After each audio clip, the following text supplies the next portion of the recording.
سلمان تاثیر کا قتل اور ممتاز حسین قادری، اس وقت اس ایشو کو اٹھایا جا رہا ہے، لیکن میں سمجھتا ہوں اس وقت اس ایشو کا واضح ہونا، کلیئر ہونا یہ بے حد ضروری ہے، تاکہ وہ جو اپنے ہیں ان کو اپنوں کے خلاف مزید دعائیں لینے کا موقع نہ مل سکے۔ کوئی شخص آقا علیہ الصلوۃ والسلام کی ادنا سے بھی گستاخی کر دے، آقا علیہ السلام کی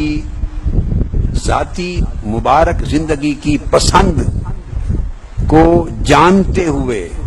ناپسند کر دے، آقا کے لباس کی بے حرمتی بے عزتی کر دے، آقا کے شہر مدینہ کو گالی دے دے، برا بلا کہہ دے، شہر کو جو بازاروں گلیوں اور در و دیوار کا ہوتا ہے، آقا علیہ السلام کی کسی نسبت کو گالی دے دے، گستاخی کر دے، نفرت کر دے، وہ شخص کافر و مرتد ہو جاتا ہے۔ اللہ رب العزت نے قرآن مجید میں یہ کہنے کی بھی اجازت نہ دی صحابہ کرام کو، جو فرمایا کہ جو اس وقت کے لوگ کرتے تھے کہ حضور کو کہیں کہ ہمیں بات کو دہرائیں، لا تقولوا راعنا،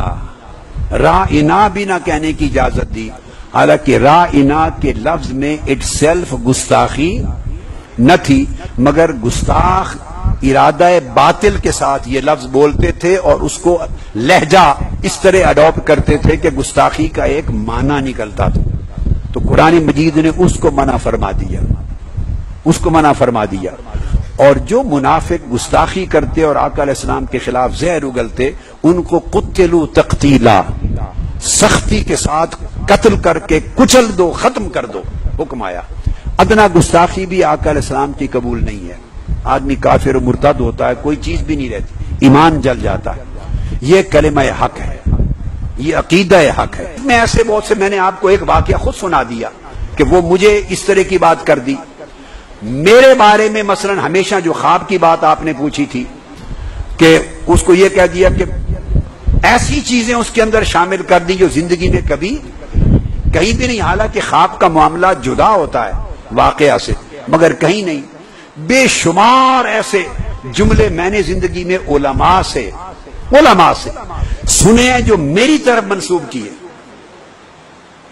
اور میں نے سن کے ہنس پڑا، میں نے کہا مولانا میں نے تو کبھی زندگی میں یہ کہا ہی نہیں، اور میں تو یہ بلیو ہی نہیں کرتا، میرا تو یہ تصور ہی نہیں ہے۔ یعنی کوئی آدمی گر کے، کیا وہ تحریک نہیں چلائی ہے، وہ دوسرے مکتب فکر کے لوگ، کوئی پاؤں چوم رہا ہے اور آپ اس کو واضح طور پہ کہہ دیتے ہیں کہ یہ قادری صاحب اپنے آپ کو سجدہ نہ صرف کرواتے ہیں بلکہ کروانا جائز سمجھتے ہیں، یہ کس شریعت اور کس تزکیت و شعور کے تحت آپ نے یہ بات کہا؟ میں تو اس کو کفر سمجھتا ہوں، اور اگر غیر عبادت کی نیت ہو، تعظیم محبت جو، تو حرام سمجھتا ہوں۔ میرے تو خطابات ہیں۔ ایک عالم دین میرے پاس کینیڈا آیا، ایسے ہزار واقعات ہیں، میری زندگی بھری ہوئی ہے ایسی مشاہدات سے، ایک ہی واقعہ سنا دیتا ہوں کہ پھر اندازہ کریں ایسے لوگ جب تحریک لیڈ کریں گے تو اس کا نفس واقعہ اور حقیقت سے کیا تعلق ہوگا۔ اس کے اوپر آپ اس طرح کا ماحول بنا لیں تو دین کی بدنامی ہوگی، اہل دین بدنام ہوں گے، اور جب تحقیق تک جائے گی بات آگے نکلے گا کچھ اور، وہ پھر علماء بدنام ہوں گے، ان کی بری شہرت ہوگی۔ میرے پاس کینیڈا میں ایک عالم دین آیا اور اس کو بہت سارے علماء دین نے اپنا نمائندہ بنا کے بھیجا، اور انہوں نے کہا خود ذاتی طور پہ آ کر کہ ہمیں ایک سوال کا جواب دے دیں۔ مجھے انہوں نے کہا کہ ہم نے اپنے علماء سے سنا ہے، اس نے خود کہا، بہت سے علماء نے بتایا اور میں نے سن کے ان کے نمائندے کے طور پہ آیا ہوں۔ میں نے کہا کیا؟ کہتے میں نے سنا ہے جب آپ سفر کرتے ہیں ہوائی جہاز میں تو 2 ٹکٹیں خریدتے ہیں، ایک سیٹ پہ خود بیٹھتے ہیں، ایک سیٹ ساتھ والی خالی رکھتے ہیں۔ میں نے کہا وہ کیوں؟ انہوں نے کہا آپ کہتے ہیں کہ اس میں رسول پاک صلی اللہ علیہ وسلم میرے ساتھ ہوائی جہاز میں سفر کر رہے ہیں اور ان کی بھی ٹکٹ خرید کے لے جاتے ہیں۔ اب وہ بات یہ بنا، میں نے کہا استغفر، میں نے کہا میں تو چلو چھوڑ دیں، جہاز والے اتنے پاگل ہیں کہ وہ ایک سیٹ خالی لے کے جائیں گے، تو سواری نہ آئے تو اعلان کرتے ہیں یہ سواری کہاں ہے، سواری کہاں ہے، خالی لے کے جائیں۔ میں نے تو کبھی زندگی میں 2 ٹکٹ خریدے نہیں، نہ کوئی سیٹ خالی رکھی، اور میں تو اس کو انتہائی بے ادبی، گستاخی اور بے ایمانی سمجھتا ہوں۔ مسلمان کو ایسا دھوکہ کرے تو واجب القتل ہے، دھوکہ دے آقا علیہ السلام کے نام پر۔ انہوں نے قسم کھا کے کہا، میرے سامنے توبہ کر کے گئے، میرا مطلب ہے اتنی باتیں منسوب ہو جاتی ہیں جب اس سطح کے لوگ کرتے ہیں، واقعہ کیا ہوا، کلمات کیا ہوئے، پس منظر کیا ہوا، جملہ کیا بولا، واقعہ ہوا نہیں ہوا، کیا ہوا، تو جب اس طرح آپ تحریک چلا دیتے ہیں عامت الناس میں، کبھی امت میں اس طرح علمی مسئلے جو یا شہادت یا تحقیق طلب چیز کو عوامی تحریک نہیں بنایا گیا تھا کہ عوام کو پتہ ہی نہیں اصل واقعے کا، وہ جذبات چل پڑتے ہیں، جس کی وجہ سے ائمہ فقہا نے احتیاط رکھی کہ ان چیزوں کے ثبوت کے لیے میں نے اس ضرر سے روکا کہ جس سے عقیدہ خراب ہوگا، جس سے لوگ بالآخر علماء سے متنفر ہوں گے، علماء بدنام ہوں گے، اہل دین بدنام ہوں گے، اس سے میں نے روکا۔ باقی وہ میں نے ساری بات آپ کو سمجھا دی، یہ محض ایک فتنہ ہے۔ اگر اس میں کوئی صداقت کی بات آ گئی یا مقام مصطفیٰ کی بات آ جائے، لوگ سوچتے نہیں ہیں عقل سے، تحقیق کے تقاضے پورے نہیں کرتے، پھر سودا دل کا ہو جاتا ہے۔ عشق سوچتا دیکھتا نہیں ہے، یہ لوگوں کے عشق اور آقا کے ساتھ محبت کے تعلق کو ایکسپلوئٹ کرتے ہیں اور موقع ختم کر دیتے ہیں کہ وہ تحقیق کریں کہ واقعہ ہوا یا نہیں یا کیسے ہوا۔ اس کو جو آدمی اس عقل کی بات کرے گا کہتے ہیں یہ بے ایمان ہے، یہ گستاخ کہانی ہے۔ وہ عشق کو، محبت اور تعلق کو ایکسپلوئٹ کر کے ایسا ماحول بنا دیتے ہیں کہ پھر لوگ سر دھڑ کی بازی لگاتے ہیں۔ میں کہتا رہا کہ یہ تحریک نظام مصطفیٰ نہیں ہے، نہ ان کے پاس نظام مصطفیٰ ہے، ولی خان کیا لگائے گا؟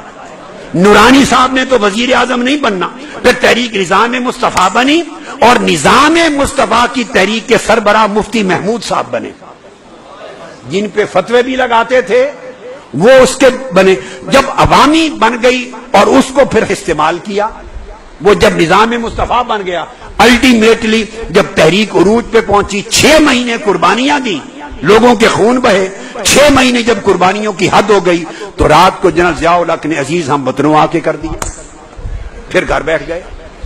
ہمیشہ ایسے ہوتا ہے کہ جب ایسی تحریک جس میں ایمانی جذبات، عشق و محبت، آقا علیہ السلام کی عزت، ناموس اور دین کے ناموس، قرآن کا عقیدے کا معاملہ آ جائے، عقیدہ اور عشق رسول کا معاملہ جب آتا ہے تو عقل بھی پیچھے رہ جاتی ہے، تحقیق بھی پیچھے رہتی ہے، پھر آدمی سوچتا ہی نہیں ہے۔ عوام شامل ہوتے ہیں، جوان شامل ہوتے ہیں، مذہبی جماعتیں آتی ہیں، لیڈر آتے ہیں، پھر وہ ایک ہی سودا چلتا ہے، وہ سارا واقعہ کوسوں میل پیچھے رہ جاتا ہے کہ پتہ ہی نہیں کہ ان سارے واقعات اور آوازوں کا اصل واقعے سے کیا تعلق ہے اور واقعہ کیا تھا۔ پھر اس ایسا بہاؤ ہوتا ہے کہ کوئی شخص جرأت نہیں کرتا، ایک شخص یا کوئی عالم جب ایسا عوامی بہاؤ شروع ہو جاتا ہے جذباتی، کہ وہ ان سے مختلف بات کرے، جو مختلف بات کرے گا وہ پورا کا پورا دعویٰ بول دیں گے، اڑا دیں گے، اس کو کافر بنا دیں گے۔ یہ خدا کا شکر ادا کریں کہ کوئی ایک آواز آقا علیہ السلام کے غلاموں میں اور آقا علیہ السلام کے کتوں میں، آقا علیہ السلام کے گلی کوچے کے سگوں میں اور حضور کے عشق کا سودا بیچنے والوں میں اور حضور کی خاطر تن من دھن لٹا دینے والوں میں کوئی ایک آواز ایسی بھی ہے کہ جب حضور کے عشق اور ناموس کے بنا پر ناجائز دھندا ہو رہا ہو اور اس میں سیاسی پیسہ استعمال ہو رہا ہو، ایمان، عقیدہ، جذبات عوام کے ہوں اور فائدہ پیچھے سیاسی لیڈروں کا ہو، تو ایک شخص ایسا بھی زندہ ہے کہ وہ مصلحت کو نہیں دیکھتا، فتووں سے نہیں ڈرتا، وہاں بھی کلمہ حق کہتا ہے تاکہ حضور کے۔ تو میرا ایمان یہ ہے کہ حضور کے ناموس پر کوئی مسلمان بے غیرت بھی نہ بنے، جو حضور کے ناموس پہ بے غیرت بنتا ہے اس کے ٹکڑے کتوں کی طرح ہو جانے چاہیے۔ ناموس، آقا کے ناموس پر حملہ ہو تو بے غیرت بھی نہ بنے کہ چپ رہے، مگر حضور کے ناموس اور عشق کے نام پر کاروبار اور تجارت بھی نہ ہو، سیاست بھی نہ ہو۔ میں نے بات کی دونوں طرفوں کی کہ حضور کا دین بھی بچے اور سارا نظام اہل دین۔ ادروائز سب سے پہلے اس کام کے اس کیس کو قانون بنوانے والا میں ہوں اس ملک میں، تاریخ میری۔